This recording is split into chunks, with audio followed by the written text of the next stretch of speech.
हाँ भाई, नमस्कार, आदाब, सत श्री अकाल, जय हिंद एवरीवन। सो फाइनली अब तो उठो, अब तो जागो भाई। किस चीज़ का इंतजार था कि नोटिफिकेशन आएगा तो पढ़ाई शुरू करेंगे कोच साहब। तो लो, finally your notification is out. UPSC NDA ने कर दिया है आगाज। 16 अप्रैल 2023 को आपकी होने वाली है परीक्षा, और ये बिल्कुल सरेआम बोल दिया गया है यूपीएससी द्वारा। यूपीएससी की वेबसाइट पर एनडीए 2023 की नोटिफिकेशन आ चुकी है, जिसमें आप यूपीएससी की वेबसाइट पर जाएंगे तो उन्होंने बोल दिया है 16 अप्रैल 2023 को परीक्षा है।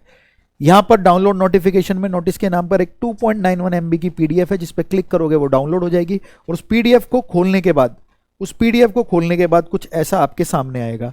इस पीडीएफ के अंदर आपकी जो जो इन्फॉर्मेशन आपको चाहिए, ऑलरेडी सारी की सारी इन्फॉर्मेशन इसके अंदर दे रखी है।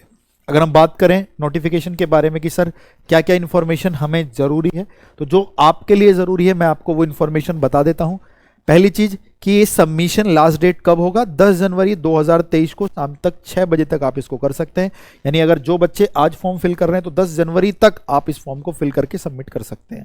लेकिन कोई भी बच्चा इसमें डिले ना करे, फॉर्म आ जाए तो आज कल परसों में रैप अप कर दे, ठीक है। इसको जनवरी तक लेके ही नहीं जाना है, क्योंकि लास्ट डेट्स में सर्वर भैया बहुत डाउन हो जाता है और कभी कभी बहुत प्रॉब्लम आ जाती है, फॉर्म सबमिट नहीं होता है। तो पहली चीज याद रखनी है कि 10 जनवरी तक आप अपने फॉर्म को सबमिट कर सकते हैं, ठीक है। जो पेन वगैरह यूज करना है, पेनल्टी फॉर रॉन्ग आंसर, वो सब तो हम लोग जानते ही हैं भाई। इसके अंदर जो सीट्स के बारे में बात कर रहे हैं, ये बड़ा बड़ा इंटरेस्टिंग फैक्टर है।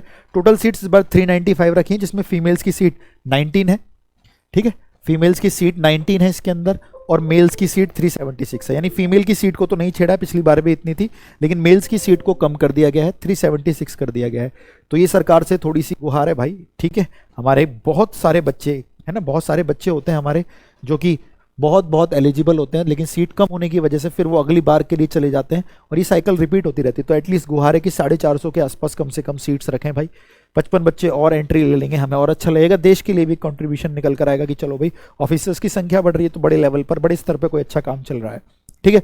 तो ये जो नंबर ऑफ स्टूडेंट्स हैं इनसे थोड़े से बढ़ाए जाए। बाकी सारा ये ब्रेकेज दे रखा है। आर्मी में 208 है, नेवी में 42 है, जिसमें से 3 फीमेल हैं। एयरफोर्स में 92 है, जिसमें से 2 फीमेल है। ग्राउंड ड्यूटीज़ में 18 है, 2 फीमेल है। ग्राउंड ड्यूटीज़ नॉन टेक में 10 हैं, जिसमें से 2 फीमेल है। और नेवाल अकेडमी में 25 है, ओनली मेल कैंडिडेट्स के लिए, ठीक है सर। ये सारी की सारी चीज़ें क्लियर हैं हमको, इसमें कोई दिक्कत वाली बात नहीं है। आगे की तरफ चलते हैं। ये सेंटर्स हैं जो जहाँ पे आप एग्जामिनेशन सेंटर भर सकते हैं, ठीक है। कोशिश करिए वहाँ भरें जहाँ से आप नोन हो, जहाँ पे आपको पता हो, ठीक है। ताकि कुछ सेंटर्स पर बच्चे लेट पहुंचते हैं, बाद में एग्जाम छूट जाता है, बड़ी दिक्कत आ जाती है। तो नोन जगह पे पहुंचे, या कहीं बाहर का भर रहे हैं तो आप लोग, ठीक है भाई, फिर कुछ दिन पहले पहुंचकर वहाँ का ब्यौरा कर लें, फिर आप चले जाएं, ठीक है, पेपर देने। सबसे मेन चीज़ है यहाँ पर भैया एज का, कि कितने से कितने बच्चा एलिजिबल है इस पेपर के लिए। तो जिसका जन्मदिन 2 जुलाई 2004 से 1 जुलाई 2007 के मध्य आता है, वो सारे बच्चे इस फॉर्म को फिल कर सकते हैं। दोबारा ध्यान से सुनिए, 2 जुलाई 2004 से 1 जुलाई 2007 है ना, इनके दरमियान जिसका बर्थडे आता है वो इस फॉर्म को फिल कर सकते हैं। नेशनलिटी होनी चाहिए, इंडियंस होनी चाहिए, ठीक है। वो तो हमारे देश में जो यूपीएससी ने हमारे कॉन्स्टिट्यूशन के अंदर जो एक इंडियन सिटीजनशिप का एग्रीमेंट है, उसके रिगार्डिंग ही है कि भैया कैसे कैसे क्या कैंडिडेट क्या होना चाहिए, ठीक है। अनमेरिड होना चाहिए, वो सब आप लोग जानते हो यार, ये सब चीज़ें तो क्या ही बतानी है, ठीक है भाई। ये यहाँ पर इतना कुछ खास है नहीं हम लोगों के लिए, ठीक है भाई।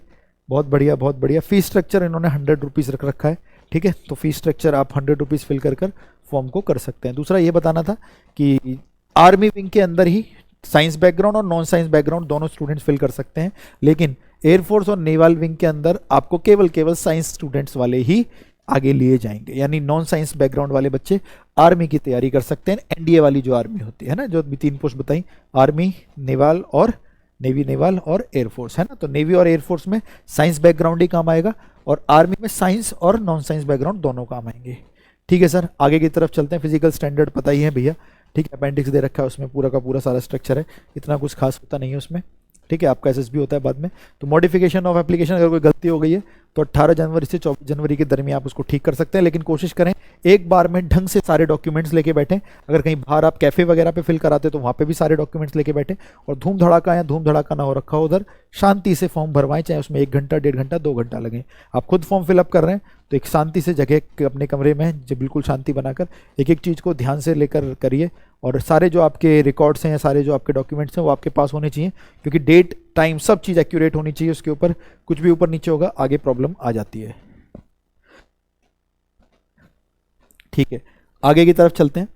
आगे की तरफ चलें तो बेसिक चीज़ें दे रखी हैं जो भैया हमें पता ही है, सबमिशन वगैरह आ गया, तो ये बेसिक चीज़ें हैं। मेन चीज़ इसमें ये वाली है जो मैं सब्जेक्ट्स के रिगार्डिंग बता दूं, आप उनको जानते हो, मैंने बस एक बार बता देना है। मैथमेटिक्स में 120 क्वेश्चंस आते हैं, ईच क्वेश्चन 2.5 मार्क्स का होता है, 2.5 घंटे की ड्यूरेशन होती है। पहला पेपर होता है जिसमें 300 मार्क्स बनते हैं। अगर इसमें मिनिमम जो क्राइटेरिया होता है उतने मार्क्स नहीं आते तो आगे का पेपर चेक नहीं होता है। उसके बाद जीएटी जनरल एबिलिटी टेस्ट होता है जो पेपर नंबर 2 होता है, जिसमें 150 क्वेश्चन आते हैं। प्रत्येक क्वेश्चन 4 नंबर का आता है, 2.5 घंटे का पेपर होता है, 600 नंबर बन गया। 300 और 600 900 का रिटर्न हो गया। 900 की एसएसबी होती है, फाइनल मेरिट 1800 में से बनेगी। वो मैं प्रॉपर इसके ऊपर वीडियो बना भी रखी है, आप लोग जानते भी हैं। तो मेनली हमारा ये था कि नोटिफिकेशन आ गई है भाई, अब आपको पढ़ना शुरू कर देना चाहिए। ठीक है, किसी भी प्रकार से कुछ देर करने की ज़रूरत है नहीं, अब सारी बातें आपके पास हैं। फॉर्म फिलअप कैसे करना है, आप इस वेबसाइट पे जाके ऑनलाइन रजिस्ट्रेशन पर जाएंगे, एक एक चीज़ को अपना फिल करके ध्यान से भर सकते हैं, और जो भर रहे हैं बिल्कुल करेक्ट होना चाहिए और घबराने की कोई बात नहीं होनी चाहिए। बात करें पढ़ाई कैसी चल रही है, तो यूट्यूब पे क्लासेस चली रही हैं एनडीए की, दोबारा से ताबड़तोड़ तरीके से टेस्ट के थ्रू शुरू किए जाएंगे। जो 4-5 चैप्टर कराए गए धूम धड़ाके के साथ कराए गए, उसी तरह का लेवल रहेगा। एप्लीकेशन पर करियरविल एप्लीकेशन पे क्लासेस चल रही हैं। Online दाकूज defence academy Mukherjee Nagar में आपकी सारी क्लासेस चल रही हैं। इन सबकी इन्फॉर्मेशन डिस्क्रिप्शन के अंदर है। तो प्यारे बच्चों, फाइनली जिस चीज़ का आप वेट करते थे कि भैया नोटिफिकेशन, तो वो आ गया है। अब इसके बाद कोई जादू नहीं होगा या इसको पढ़ने से कुछ नहीं होगा। ये बस इसलिए कि अवेयर हो जाएं बच्चे, फॉर्म फिलअप में क्या गलतियां करते हैं वो बता दें और उसको शांति से भरें। मेन काम जो हमें हेल्प मिलेगी, जो हमारा फ़ायदा होगा, वो होगा पढ़ने से। तो अब आपके पास 4 महीने हैं। 4 महीने कैसे हैं सर? आज 21 से 16 देखेंगे तो कुछ 4 दिन 5 दिन कम है, लेकिन कोई बात नहीं, हम कुछ दिन बहुत मेहनत कर लेंगे, इन 5 दिन को वहाँ कंपनसेट कर दें। तो आपके पास ये 4 महीने, इन 4 महीनों में पूरी जान लगा दीजिए उन 395 स्टूडेंट्स में आने के लिए। ये मत सोचिए कितनी सीट्स हैं, किसकी सीट्स हैं, आपको बस ये देखना है अपनी एक सीट है, तो अपनी एक सीट लिखिए और उस पर पूरी जान से, पूरी मेहनत के साथ लग जाइए।